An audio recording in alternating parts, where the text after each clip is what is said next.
अस्सलाम वालेकुम। आज हम डिस्कस करेंगे Kaif 5 financial accounting and reporting की ग्रिड को, साथ ही साथ उन रीजंस को जिसकी वजह से बच्चों का पेपर फेल होता है, और डिस्कस करेंगे कौन से एरिया हैं जिसमें आप फोकस करके इस पेपर को पास कर सकते हैं। आइए अपने आपकी बुक को 3 हिस्सों में डिवाइड किया है। सबसे पहला हिस्सा जो है वो हमारे पास प्रिपरेशन ऑफ फाइनेंशियल स्टेटमेंट है, जो कि 25 टू 35 मार्क्स तक है। यहाँ पर आई कैप आपसे कंसोलिडेशन और प्रिपरेशन ऑफ फाइनेंशियल स्टेटमेंट में statement of financial position, comprehensive income, changes in equity और notes to the financial statement, ये चीजें यहाँ से आपसे टेस्ट कर सकता है।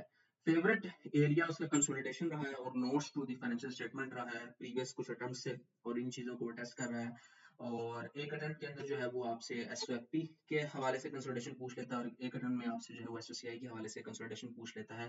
इस तरह जो है वो चीजों को जो है वो टेस्ट कर रहा है। उसके बाद ग्रेड बी जो है वो हमारे पास accounting for non current asset है, जो कि 25 टू 35 मार्क्स तक है। यहाँ पर आई कैप जो है वो आपसे जो अपना लीज है, लीज को टेस्ट करता है। इसके अलावा जो है वो आपसे इंटेंजिबल एसेट्स हैं, उनको जो है वो आपसे टेस्ट करता है। इसके अलावा जो है वो बायोलॉजिकल एसेट्स हैं, इनको आपसे जो है वो टेस्ट करता है। उसके बाद हमारे पास ग्रेड सी आ जाती है, जहाँ पे ethics and other area of IFRS जो है उनको टेस्ट करता है। जैसे आईएएस 12 है, 21 है, फॉरेन करेंसी के साथ ट्रांजैक्शंस का, उसको जो है वो आपसे टेस्ट कर लेता है। आईएएस 12 है, 1037 है, एथिक्स हैं, इन चीज़ों को जो है वो इस ग्रेड के अंदर टेस्ट करता है, जो कि तकरीबन आपके 35 टू 45 मार्क्स तक चीज़ों को कवर करते हैं। आपसे इस पेपर के अंदर पूछा क्या जा सकता है, आपसे IAS 1, IAS 10, IAS 12, 21, 28, 37, IAS 38 with sick 32, IAS 21, 41, IFRS 3, IFRS 8, IFRS 9, IFRS 10, IFRS 15, IFRS 16, और इन चीज़ों को जो है, इसके अलावा जो है वो companies act 2017 third fourth fifth schedule को, और कोड ऑफ एथिक्स को, इन चीज़ों को जो है वो आपसे यहाँ पर टेस्ट करता है। कोड ऑफ एथिक्स जो है वो आप उस पर अच्छे तरीके से फोकस करें। 5 से 10 मार्क्स तक आपसे जो है वो पूछ सकता है, कभी कभार स्किप भी कर देता है। तो कोड ऑफ एथिक्स के आपको प्रिंसिपल, जो बेसिक प्रिंसिपल्स हैं, वो आपको पता होना चाहिए। अगर आप 4 5 6 क्वेश्चंस की प्रैक्टिस करेंगे तो आप इजीली इस क्वेश्चन को हैंडल कर लेंगे। इग्नोर नहीं करना आपने बिल्कुल भी इसको। Companies act 2017 third fifth schedule जो फोर्थ स्केजुअल जो है, इसके अंदर से जो है वो एमसीक्यूज वगैरह टेस्ट करता है, तो उसको भी आपने एक दफा एक नजर देख लेना है। यानी कि इन दो टॉपिक्स को आप हरगिज किसी भी एरिया को स्किप करते हैं तो आप बेसिकली अपने पेपर को फेल करने की तरफ ही लेके जा रहे थे। अच्छा, उसके अलावा जो स्टूडेंट के बहुत ज्यादा इग्नोरेबल एरियाज हैं, जिसको बिल्कुल देखता ही नहीं है, वो आपके पास फाइनेंशियल इंस्ट्रूमेंट है, IS 1037 है। अगर आप लास्ट टाइम के एग्जामिनर कमेंट्स देखें तो वहां पर IS 1037 के अंदर बच्चों ने सिर्फ 12% स्कोर किया था बस, जो कि इंतहाई कम परसेंटेज है। यानी कि सिर्फ 100 में से 12 बच्चे ऐसे थे जिन्होंने इसका प्रॉपर आंसर दिया था। अदरवाइज 1037 के क्वेश्चन को अच्छे तरीके से बच्चे अटेम्प्ट नहीं कर पाए, क्योंकि ये थ्योरेटिकल है, थोड़ा सा पोर्शन होता है, और बच्चे इसको जो है इग्नोर कर देते हैं, उसकी प्रॉपर तरीके से प्रैक्टिस नहीं करते, जिसकी वजह से जो वो फेलियर होता है। इसलिए आपने इस टॉपिक को हरगिज नहीं छोड़ना, क्योंकि एग्जामिनर को पता है और वो उसका हमेशा से फेवरेट रहा है। इसी तरह revenue from contract with customer, इसमें भी वो जो है वो बच्चे अच्छे तरीके से परफॉर्म नहीं करते, बहुत बुरे तरीके से परफॉर्म करते, प्रॉपर आंसर नहीं दे पाते, जिसकी वजह से यहाँ पर भी जो है वो उनको जो है वो दुश्वारी का सामना करना पड़ता है। इसके अलावा जो फाइनेंशियल इंस्ट्रूमेंट्स हैं, वहां पर उनको प्रॉपर क्लासिफिकेशन नहीं पता, पीएनएल में क्या रखना है, एसओसीआई में क्या रखना है, जिसकी वजह से जो है वो प्रॉब्लम आती है। जब हम लास्ट पेपर वर्किंग बना रहे थे, ओपनिंग इंटरेस्ट इफेक्टिव रेट का इनको नहीं पता क्या करना है, फेयर वैल्यू को किस तरह लेके चलना है, फेस वैल्यू का क्या करना है, पार वैल्यू क्या होती है। तो ये सारी प्रॉब्लम्स तभी आती है जब बच्चा प्रॉपर तरीके से प्रैक्टिस नहीं करता, लैक ऑफ प्रैक्टिस होती है। तो ये वो टॉपिक्स हैं जो बिल्कुल आपने हरगिज स्किप नहीं करने। IS 38 जो है उसका नोट आपको प्रॉपर तरीके से पता हो, आप उसको बनाना जानते हो, तभी आप चीजों को जो है वो लेके चलेंगे। ओवरऑल बच्चे कंसोलिडेशन के पीछे शुरू से इस पेपर के अंदर कंसोलिडेशन के पीछे बच्चे धड़ाधड़ लगे रहते हैं, वो कर लेते हैं कंसोलिडेशन के ऊपर। मैं आपको ये नहीं कहूंगा कि आप फोकस ना करें, वो बच्चे अल्हम्दुलिल्लाह कर लेते हैं, कवर कर लेते हैं। वो बार बार प्रैक्टिस इतनी करवाई जाती है क्लासेस में कि उसको कवर कर लेते हैं, लेकिन अनफॉर्चुनेटली IS 1037 की प्रैक्टिस इतनी नहीं करवाई जाती, जिसकी वजह से बच्चे जो है वो उसको प्रॉपर नहीं लेके चलते। इसी तरह प्रिपरेशन ऑफ फाइनेंशियल स्टेटमेंट में नोट्स जो है वो अगर आपको टीचर ने पढ़ा दिए, उसके बाद आपके ऊपर जिम्मेदारी है कि आप उनको अच्छे तरीके से लेके चलें, आप उनको प्रॉपर बार बार रिकॉल करें, तो बच्चे रिकॉल नहीं करते। 1037 में भी इसी तरह बच्चे, क्योंकि जो काम एट द एंड स्टूडेंट की तरफ आता है वो उसमें जो है वो सुस्ती बरतता है। तो 1037 अगर आपको टीचर ने पढ़ा दिया, अब आपका आगे काम है कि आप उसकी प्रैक्टिस करें, आप बार बार उसके प्रैक्टिस के क्वेश्चन करें, आप बार बार उसको अटेम्प्ट करें ताकि आपको प्रॉब्लम ना हो। आप उसके पास पेपर के क्वेश्चंस देखें, आप रीजन आइडेंटिफाई करें कि कहाँ पर आप लैग कर रहे हैं, ठीक है। बिजनेस कॉम्बिनेशन के क्वेश्चंस को आप बार बार कर लेते हैं। इसी तरह ऑपरेटिंग सेगमेंट्स के अंदर बेसिक रूल्स को स्किप कर देते हैं कि किस बेसिस के ऊपर हमने रिकॉग्नाइज करना है। उसके अलावा इसके नोट्स में इंतहाई गलतियां करते हैं स्टूडेंट्स, लातादाद किस्म की, जिसकी वजह से जो है वो प्रॉब्लम का सामना जो है वो बच्चों को करना पड़ता है। Revenue from contract with customer, again इसको भी इग्नोर करते हैं, ठीक है। जहां तक ज्यादा बच्चे फोकस करते हैं वो बिजनेस कॉम्बिनेशन के ऊपर है, कंसोलिडेशन के ऊपर, लीज के ऊपर, ठीक है। आईएएस जो 12 है उसके अंदर भी काफी मेजर किस्म की गलतियां करते हैं। मूवमेंट इन डेफर्ड टैक्स की वर्किंग सही तरह से नहीं बनाते हैं। टैक्स बेस्ड कैरिंग वैल्यू की जो है वो गलतियां जो है वो बार करते हैं। अब ये देखिए, इंतहाई सिंपल आपसे जो है वो नोट्स जो है वो पूछा गया था, जिसके अंदर बच्चे इतनी मेजर गलतियां की है। वर्किंग यहाँ पे लिखी है कि वर्किंग में लेकर आया हूँ वैल्यू, लेकिन वो वर्किंग कहाँ है वो बताई हुई नहीं है। अगेन गलती है। उसके बाद ये कुछ कंसोलिडेशन की वर्किंग करने की कोशिश की है बच्चे ने, लेकिन मैसिव किस्म की हर चीज जो है वो एक दूसरे के साथ मर्ज की हुई है। अब एग्जामिनर कैसे आइडेंटिफाई करेगा?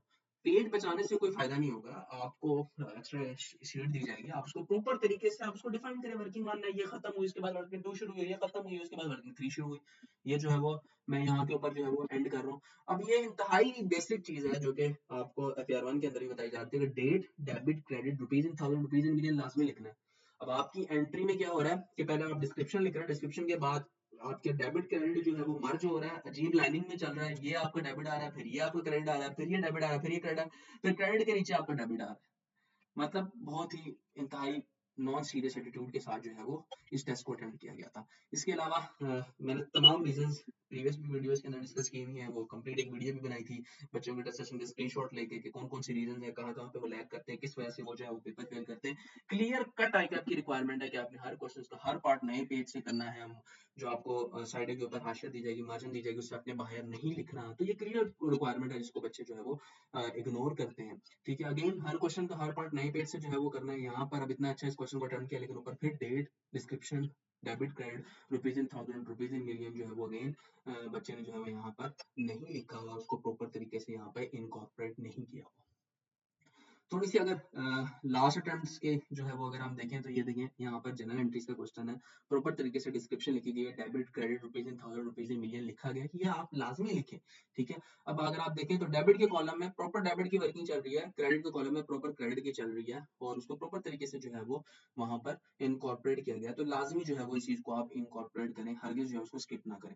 पार्ट वन एक पेज पे, इसी तरह पार्ट टू जो है वो आपने नेक्स्ट पेज पे करना है। अगेन ये मेरे ख्याल से उसने कोई नोट टेस्ट किया हुआ है। हाँ जी, नोट टेस्ट किया हुआ उसने। फेवरेट है, मैंने आपको पहले बताया था कि वो जो ग्रेड ए के अंदर से नोट लाजमी टेस्ट करता है। अगेन उसने नोट जो है वो यहाँ पर आपसे टेस्ट किया हुआ है। और अगर मैं इसके कुछ कमेंट्स देखूं तो 34% बच्चों ने यहाँ पर अच्छा जो है वो इस क्वेश्चन के अंदर स्कोर किया है। उसके बाद हमारे पास क्वेश्चन नंबर 3 है, जो कि उसने थ्योरेटिकल पॉइंट ऑफ व्यू से जो है वो टेस्ट किया हुआ है। फैक्ट्स उनका पूछा है कॉन्ट्रैक्ट एज ए लीज के हिसाब से, तो वो आपने टर्म्स एंड कंडीशंस को यहाँ पर जो है वो बताना है। उसके बाद उसने जो है वो आपसे इंटेंजिबल एसेट्स का नोट पूछा हुआ है, जो कि अगर हम इसका भी यहाँ पर जाके कमेंट चेक करें तो तकरीबन 79% एक अच्छा स्कोर है। यानी कि बच्चे अच्छे तरीके से नोट को अहमियत दे रहे हैं, उनको प्रॉपर तरीके से लिख रहे हैं और प्रॉपर तरीके से उसकी प्रैक्टिस कर रहे हैं। अगेन ये देखें, अगर आप जनरल एंट्रीज में date, description, debit, credit proper जो है वो वर्किंग के साथ यहाँ पर जो है वो की गई है, तो यही चीजें आपसे भी एग्जामिनर रिक्वायर्ड करता है कि आप उसको प्रॉपर तरीके से जो है वो मेंशन आउट करें। Deferred tax, current tax, deferred tax note से आपसे पूछा, आपने प्रॉपर तरीके से करंट टैक्स बताना है for the year, prior year. Deferred tax proper तरीके से बताना है, उसकी रिकंसिलिएशन आपने नीचे बनानी है। यहाँ पे आपका नोट खत्म हो गया। करंट टैक्स की वर्किंग जो है वो आपने एक अलग पेज के ऊपर करनी है, और आपने वहाँ पे वर्किंग का रेफरेंस देना है। इन इंडिविजुअल एडमिसिबल बेशक आप मिक्स कर लें, बाद में जाकर आप नीचे जो है उसको टोटल करें और उसके बाद उसको जो है वो कर लें। इसी तरह मूवमेंट इन डेफर्ड टैक्स की जो वर्किंग है, जिसमें carrying value tax base difference से लाजमी जो है वो प्रॉपर तरीके से आपकी इंतहाई मैनेजेबल होनी चाहिए। आप यहाँ पे देखिए इंतहाई मैनेजेबल है। कैरिंग वैल्यू के कॉलम में कैरिंग टैक्स बेस के टैक्स डिफरेंस के डिफरेंस, डीटीएल डीटीए जो है वो अपनी प्रॉपर वर्किंग के अंदर आ रहा है। Consolidation of financial statement, again इसके अंदर जो है वो आप ठीक है, बच्चे यहाँ पे प्रैक्टिस प्रैक्टिस बच्चों की स्ट्रांग होती है, लेकिन फिर भी जब आपके पास क्वेश्चन आता है तो मैनेजेबल नहीं होता। अब लास्ट अटेम्प्ट में स्टेटमेंट ऑफ फाइनेंशियल पोजीशन पूछी थी, इस दफा चांसेस है कि वो स्टेटमेंट ऑफ कॉम्प्रिहेंसिव इनकम पूछेगा। यहाँ पर अगर आप गौर करें तो प्रॉपर तरीके से आप क्वेश्चन को पढ़कर उसको एलोकेट नहीं करते, आप वर्किंग सारी ओपन कर लें, ठीक है, फेस पे आप लिख लें property plant equipment goodwill investment और अदर चीजें वगैरह सारी उसके ऊपर लिख लें, वैल्यूज ना लिखें। उसके बाद आप वर्किंग ओपन कर लें, वर्किंग में आप क्वेश्चन रीड, पहले क्वेश्चन पूरा रीड करें, उसके बाद जब दोबारा रीड करने लगे तो प्रॉपर जो जो चीजें वो रेलेवेंट वर्किंग के अंदर इनकॉर्पोरेट करते जाएं और उसके बाद आप क्वेश्चन को सॉल्व करना शुरू कर दें। अब यहाँ पे रीजन क्या है कि बच्चों को परचेज कंसल्टेशन में ही जो है वो प्रॉब्लम्स आ रही है, कैश हमने लिखना है कि नहीं लिखना। देखिए उसने क्लियर कट अगर आपको बताया हुआ है कि इसने इसको कैश का इफेक्ट ले लिया तो आप कंसोलिडेशन वाले वर्किंग के अंदर उसका इफेक्ट लें, बाकी जगह पे ना लें, ठीक है। उसको एक प्रॉपर वे के अंदर प्रॉपर एक मेथड से लेके चले। अब एनसीआई फेयर वैल्यू पे है तो इम्पेयरमेंट का क्या करना है, एनसीआई प्रोपोर्शनेट पे जब तब इम्पेयरमेंट का क्या करना है। तो ये सारी चीजें आपको तब ही याद होंगे जब आप उसको प्रॉपर प्लानिंग और प्रॉपर वर्किंग के साथ लेके जाएंगे। अगेन ये वही क्वेश्चन है जिसके अंदर बच्चों ने अच्छी तरह नहीं किया। 15 मार्क्स का तकरीबन ये क्वेश्चन था जिसको बच्चे अच्छे तरीके से जो है वो नहीं कर पाए और सिर्फ 12% लोग ऐसे थे जिन्होंने इसका प्रॉपर क्वेश्चन दिया। 37 का ये क्वेश्चन था। अगेन जो चीज आपको समझ आती है उसको करें, जो चीज नहीं समझ आती उसकी वैल्यू ज्यूम करके आगे मूव करते जाए। हर स्टेप्स के मार्क्स हैं यहाँ पर, ठीक है, क्योंकि ये आपका न्यूमेरिकल पेपर है, आपको स्टेप बाय स्टेप्स के मार्क्स मिलेंगे। इससे जो स्टेप आप ठीक करते जाते उसका आपको मार्क्स मिलते जाएंगे और आगे जो जो आपका स्टेप ठीक होता जाए उसको ठीक करके आगे जो आपको नहीं समझ आ रहा है वहां पे assumption लें और आगे मूव ऑन करते जाए। अदर आपका फिर भी कोई क्वेश्चन है तो हम अवेलेबल हैं, आपको रिविजन प्लान, आपको नोट्स, आपको material, each and everything, pass paper, हर चीज आपको जो हमारी वेबसाइट के ऊपर मिल जाएगी, वहां से जाकर आप डाउनलोड कर सकते हैं। और फिर भी आपको किसी भी किस्म का कोई क्वेश्चन हो, हम अवेलेबल हैं। टेस्ट सेशन अल्हम्दुलिल्लाह आपके लिए इस तरह डिजाइन किया गया है कि आपकी प्रैक्टिस ज्यादा से ज्यादा हो सके। और यहाँ पर आपको 17 टेस्ट प्रोवाइड किए जाएंगे जिसमें आपके पास चैप्टर वाइज टेस्ट होंगे, मिड मॉक होगा जो कि आपकी प्रेजेंटेशन के अंदर, आपकी तैयारी के अंदर, अहम के अंदर अदा कर सकते हैं। अल्लाह हाफिज।